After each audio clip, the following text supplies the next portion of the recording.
Do not deny your instincts.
Beyond your has control. destroyed a turret.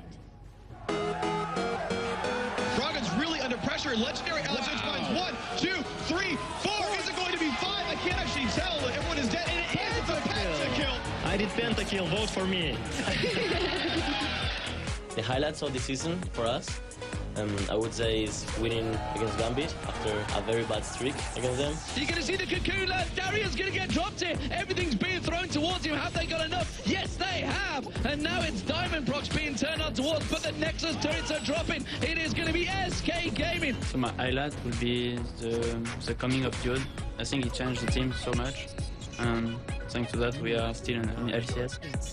Highlights. One highlight could be when we took down Fnatic the first time, or when we took down EG. Here we go, Crepo goes in there. This could be the last fight. Svenskron goes into the middle. Virasalty goes down as well. Froggen uses his onions. Snoopy has to flash away. Will he survive? No, he won't. Bjergsen gets the kill. There's a laser coming in. It's a double kill for Bjergsen. Everybody went crazy, and they were like doing that pray thing to us when we walked on stage. I mean, yeah. So for me, the EG game in Udyr. For me, like the biggest point, like biggest highlight of this season was definitely also Lil. Lil was definitely awesome. It really means a lot to us for so many hundreds of people to come up. Yeah, so many nice people there.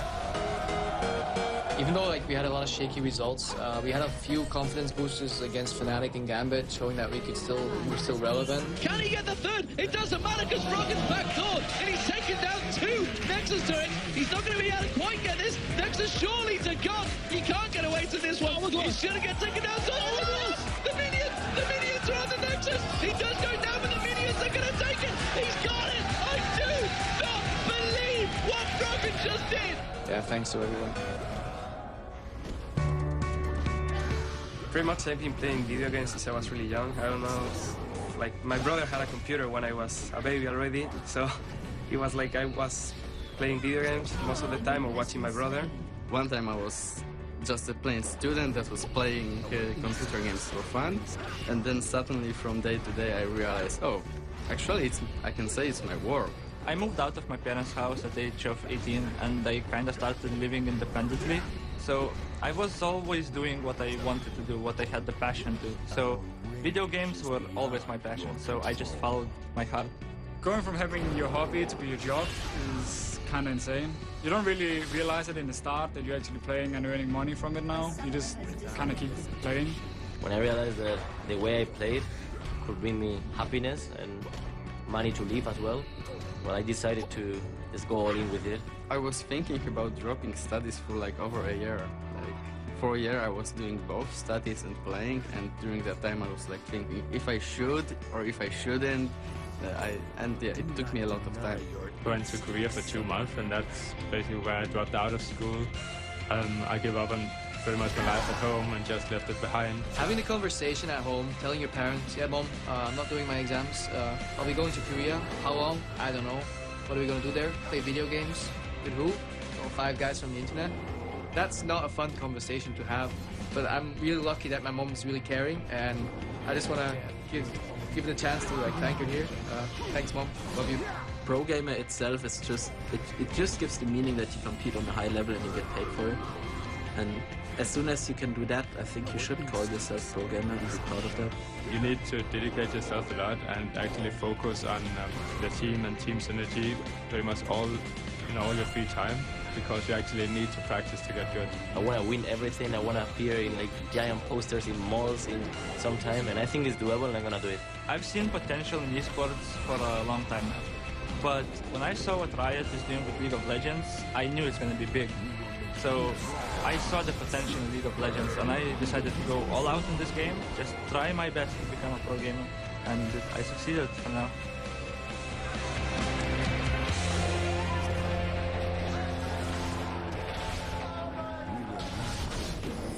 So we were sat in the ESL offices and Hercubot tweeted out the challenge. It was a call-out. You versus me in the top best of 5. There's so many players all watching this match. Kiwi Kid from Dignitas was in there, Hotshot GG. They were all talking about the champion choices. Even all the Rioters. Riot apparently exploded. I was sitting at my desk at work, chugging away on actually the write-ups for Super Bowl. I found out about the stream just kind of arbitrarily, and I turned it on. Man, Morpheus just fight Neo and they like jump over tables and run to a screen. The voting was 0.01% between the players, and they just decided to have a challenge for the entire world to watch. sooooooooooo pulls out Teemo, the first pick. The most important thing in the entire All-Star match is another Teemo die.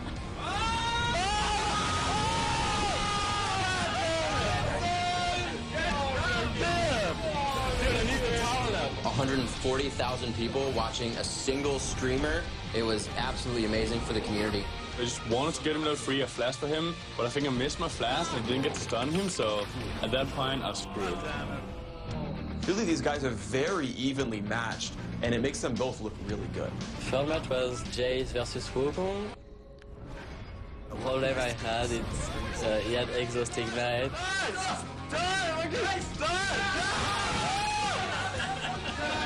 There was a lot of talk about which champions they should have played. So Sid versus Draven is a close matchup in my opinion. The problem was that I was very impatient, I didn't wait for my 6, so I all-in him at 5. You need to wait for your 6, dude. The risk of the 1v1, it definitely is something we may start to see more, but these guys really put it all on the line. So, Luna is a god, like, I was hitting him, then he goes to a minion, he hit me. And even though Wicked lost in the best of 5, no one really cares. Like, they're like, that was a really good match. I was ridiculously entertained. I think Wicked came up better for that. I think sooooooooooo came up better for it. I would like to thank Wicked for saying that on Twitter, to voting for me after that he lost, and I'll do my best in China. Thank all you guys who voted for me and sooooooooooo to make this epic come down. And then I'd like to thank sooooooooooo for representing Europe, and I hope all of you guys support them. Legendary.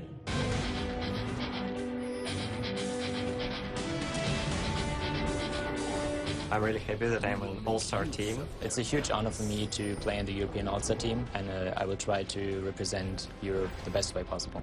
When I knew that I would participate to the all-star team, I was really happy, of course. I like the fact that two my teammates playing with me in an all-star team, it will be much easier.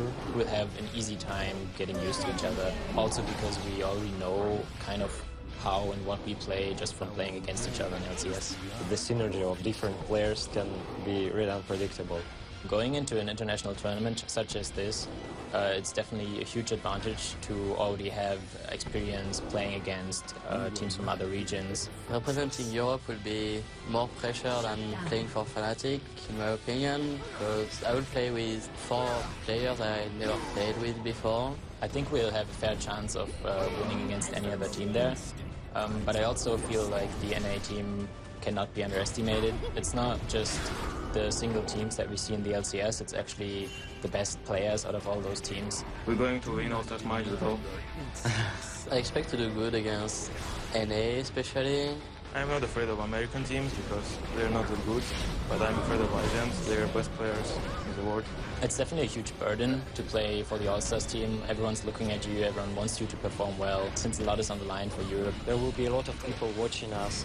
We need to represent ourselves the European Union, Europe, Russia, France, Germany, all the countries as best as we can.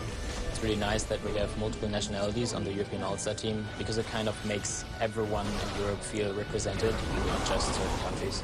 I will prepare myself like I never did. We are the EU All-Star team.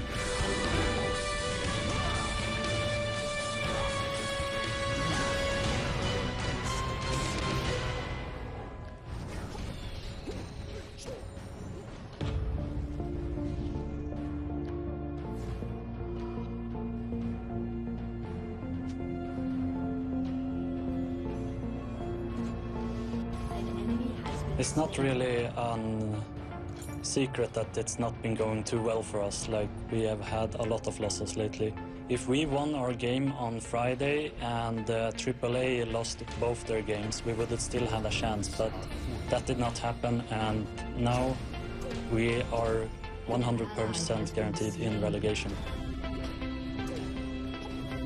Bueno, estábamos encerrados contra AAA y la partida estaba muy complicada, ya sabía que era imposible ya remontar esa partida, por lo cual me iba a conocer. No había opciones. So we are 6th at the moment at the LCS. We are safe, I think, because Giant has to play good teams. I think we go to playoff. We can't really say anymore we are that inexperienced. We have been playing for 10 weeks now in LCS against the best teams in Europe. And if 10 weeks of LCS doesn't give you experience, then I don't know what does. We have lost 2 games against AA. We have lost 1 game against Wolves. We have pretty much lost against every single team in this LCS. So coming into the playoffs, we just take it as it comes, who are we gonna face, and we take it from there. It feels great to be third, and it's not up to us right now. We can still play with Wolves, we can still play with AA. So in the end, it's nice to be third, but it doesn't change much for the players.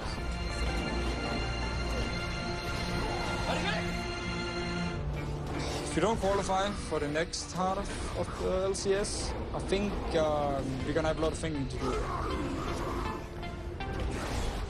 One day can't decide if you're in or out of the LCS. You might have a bad day, and that is the beauty of it, that the best team can be out.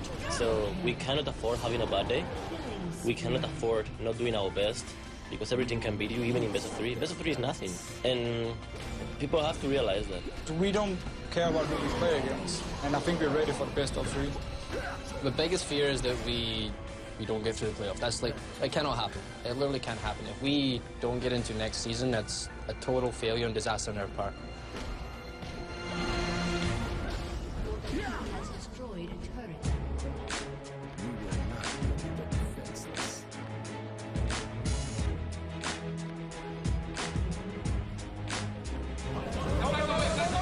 EG, SK, Copenhagen, AA, everybody can be out. The LCS have shown that any team can beat any team. Like, if you have a bad day in the best out of 3, it doesn't matter who you face from the LCS, you will lose. Basically, not being in LCS doesn't enter my mind. There's no way we cannot be in second season split. Like, we have to be there, and I wouldn't think about it otherwise or plan otherwise. I think we will be excited and under pressure. We have to do everything to make it happen. If we go to relegation, I hope the community will stay behind us. We need everyone to be ready for it if it happens. We came into this season expecting to be number 1, if not number 2. We need to improve, and we need to win the playoffs.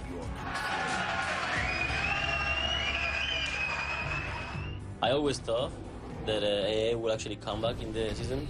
I know the players, they are very good, so I believe in them, yeah. But we are friends with most of the team here. They are all really nice. And yeah, it's hard, but it's a difference in the game and in the real life. It's up to us to make sure we're prepared and we're ready. If we can win the first game, it's definitely gonna give us some positive spirit for the second game. Getting the first win will be huge. We have more to lose to the other team. For us, it's really important because we don't know what's going to happen in 3 months. But for SK Gaming, I'm pretty sure they know. They will still doing things, you know. For smaller team like us, it's way harder. The pressure is just slowly building. Every time we take down a team like Fnatic or Gambit, the pressure just builds, and we get hype, and it adds up. You don't want to disappoint your fans. It does get to you sometimes, like you're letting them down, and you want to prove to them that you're still capable of being one of those top teams. But we have to prove ourselves in the playoffs. That's where it all counts, and if we need to make sure we stay in this split. Do not deny your instincts. For me, it's really important having the family near. Because it helps you get through the darker times when you are losing or you are in a slump, and everyone needs that. Friends and family is really important to have in situations like this when it's not going too well for you. They support you no matter what you're going through, then it's really, really awesome, and it definitely helps. Like, I have my brother and mother at home. They've been watching close to every LCS match I play. After every single time I lose, I get a text from my mum, and she's like, unlucky, keep your head up, like, look to the next one. Between the games, you can always talk with them, you can always relax with them. Also, when you're in the game, you can draw motivation from them. Sometimes when we play like solo queue, I sit next to him or behind him and watch him, and usually I do criticize him a bit about map awareness because he's greedy sometimes. Je suis très content et là c'est la première fois que je pensais pas que mon fils arrivait de jouer si loin comme ça. Yeah, when my brother told me he was going to be a pro gamer, I really didn't believe him. It's fun to have my family around. It's the first time I'm visiting Nono since he's here. I haven't had much time before with holidays and stuff, and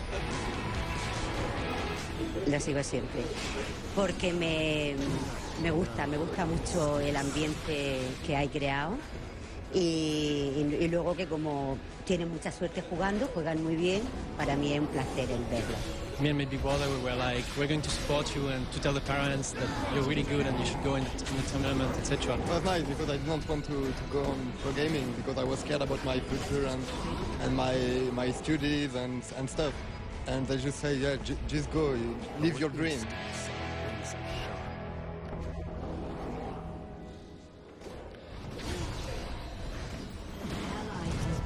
Are you guys ready? Gambit got, let's be honest, torn apart by EG. Fnatic, they've got 2-0, and they want to try and make it 3. Crescendo from the backline locks them out, and Fnatic lose 4 members. And Gambit here are going to take down the Nexus as well and pick up their first victory here against the informed team right now of Fnatic. I'm not used to the League of Legends LCS system, so I need to just get used to it, and I think it will be fine, and I will get my gaming shape back, and I will start to dominate like I did. Peke comes around, he gets on towards Edward. Cyanide taking him out, the triple kill! Ends up in one single force pulse. Quadra kill comes out. They're on towards the Nexus turrets, and Gambit Gaming are going to take away the victory here against Fnatic.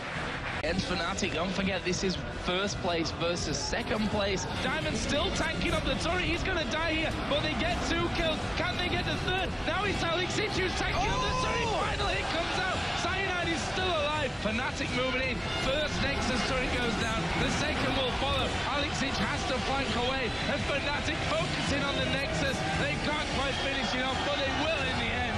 And Fnatic beat Gambit. Being first of the ladder is really cool. We see ourselves there and we're like, let's stay here as long as possible. It's no easy feat beating Gambit. You know, they're a team to me, they've been traveling the most, and yet they're still one of the top teams in Europe right now. Genja's about to face Chicky, may be in trouble. Oh, there's the gold card coming in on towards Genja. He's flashed. Can he get away from it? He's had to use that early on, but Yellow Star comes in first blood lane. They've baited him out completely. Yellow Star is burning down. Finished off by Genja. Are we going to see Edward putting it down? Yes, we will. Genja now dominating as Peke tries to flash away. First turret goes down. Second one will surely follow. Gambit are going to win their 4th and final game here of the season against Fnatic.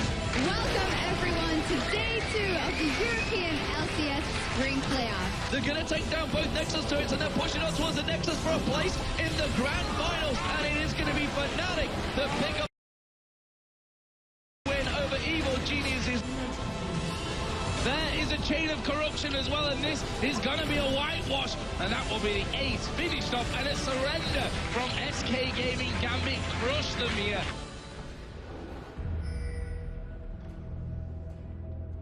We will not pity the defenseless.